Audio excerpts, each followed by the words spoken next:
Education system में disaster हमको देखने को मिल रहा है। नीट के पेपर्स लीक होना बार बार,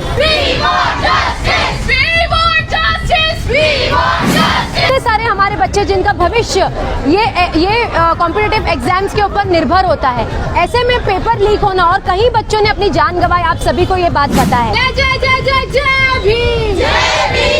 सोनम जी की आवाज को ही नहीं, उन्होंने हजारों युवाओं की आवाज को इग्नोर किया है। गवर्नमेंट ने, बहुत ताज्जुब की बात है कि यार ब्रिटिश के जमाने में ब्रिटिशर्स ने भी भूख हड़ताल पर रिस्पॉन्ड किया था, युवाओं की आवाज को दबाया तो गया ही, साथ ही में कल हमको देखने को मिला कि किस तरीके से उन्होंने सोनम जी को एक व्हाइट शीट के अंदर उठा करके जबरदस्ती लाठी चार्ज करके वहां पर उनको जबरदस्ती उनका हंगर स्ट्राइक टुटवाया।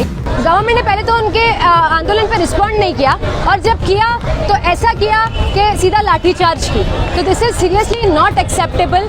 पूरा देश देखिए, आप जब भी कोई मुद्दे को दबाने जाएंगे तो देश के कोने कोने से आवाज निकले। सबसे पहले मैं मुमरा कौसा के सभी यूथ का दिल से शुक्रिया अदा करती हूँ कि हम सब देखिए, आज मैं मर्ज़िया शानू पठान बन के नहीं ये प्रोटेस्ट में हूँ, आज मैं इन सब के साथ एक युवा बन के इनके बीच में बैठी हूँ। इसलिए हमने ये कोई पॉलिटिकल पार्टी के हिसाब से नहीं रखा था, हमने ये एक, मैं भी क्योंकि अभी भी मैं स्टूडेंट हूँ, मैं अभी भी लॉ कर रही हूँ, so I am still a student and यहाँ पर जितने भी लोग हैं वो कभी ना कभी स्टूडेंट रहे ही होंगे और बहुत सारे लोग हैं, अभी हमारी शादी होगी, हमारे बच्चे होंगे, वो भी स्टूडेंट रहेंगे और हमें ये देश में हम पैदा हुए, यही देश में मर के जाना है, हमारे बच्चे भी यही देश में बड़े होंगे।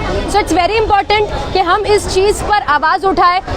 जो एजुकेशन सिस्टम में डिजास्टर हमको देखने को मिल रहा है, नीट के पेपर्स लीक होना बार बार, एजुकेशन सिस्टम में जो कॉम्पिटिटिव एग्जाम्स होते हैं उनके पेपर लीक होना, बच्चे कितने सारे हमारे बच्चे जिनका भविष्य ये कॉम्पिटिटिव एग्जाम्स के ऊपर निर्भर होता है, ऐसे में पेपर लीक होना और कई बच्चों ने अपनी जान गंवाई, आप सभी को ये बात पता है। सोनम वांगचुक जी पिछले 20-21 दिनों से जंतर मंतर पे पीसफुल प्रोटेस्ट कर रहे थे, पीसफुल, अपने कॉन्स्टिट्यूशन संविधान ने उनको हक दिया है प्रोटेस्ट करने का।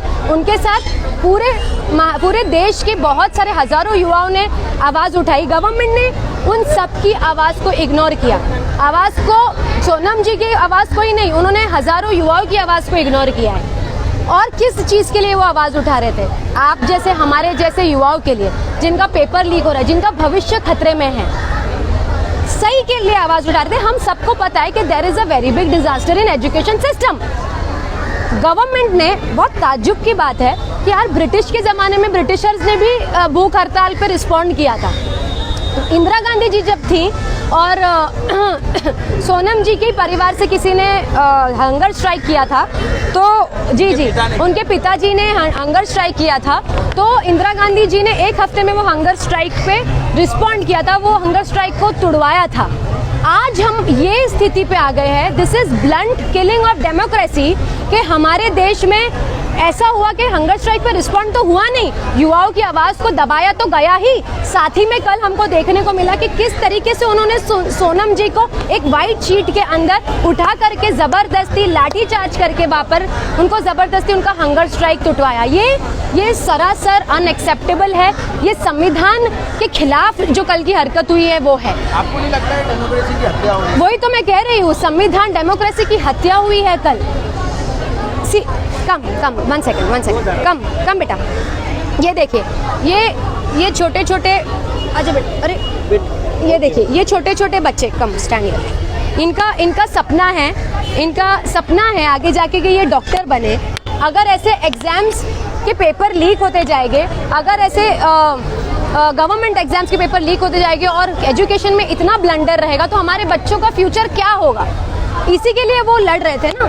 तो मेरी गवर्नमेंट ने पहले तो उनके आंदोलन पर रिस्पॉन्ड नहीं किया और जब किया तो ऐसा किया कि सीधा लाठी चार्ज की, तो this is seriously not acceptable. पूरा देश, देखिए, आप जब भी कोई मुद्दे को दबाने जाएंगे तो देश के कोने कोने से आवाज़ निकलेगी और आज ये इस चीज़ का प्रूफ है। मुमरा कौसा के यूथ ने इस चीज़ को प्रूफ कर दिया है कि नाइंसाफ़ी किधर भी हो, पूरे देश में उसके लिए आवाज़ निकलेगी। पूरे देश से युवा है, पूरे देश से बच्चे पढ़ाई करते हैं और वो जो दिपके है, अभिजीत दिपके, वो महाराष्ट्र का एक लड़का है, वो संविधान के दायरे में रह के, अगर मैं भी एक महाराष्ट्र हूँ, हम लोग सब भी महाराष्ट्र के बच्चे हैं रहने वाले, वो अगर एक संविधानिक हद में रह करके अपना प्रोटेस्ट कर रहा है तो आपने उसके ऊपर 2 बार हमला करा दिया, एक बार इंक फेंकी उसके ऊपर, एक बार उसको चाटा पड़वा दिया।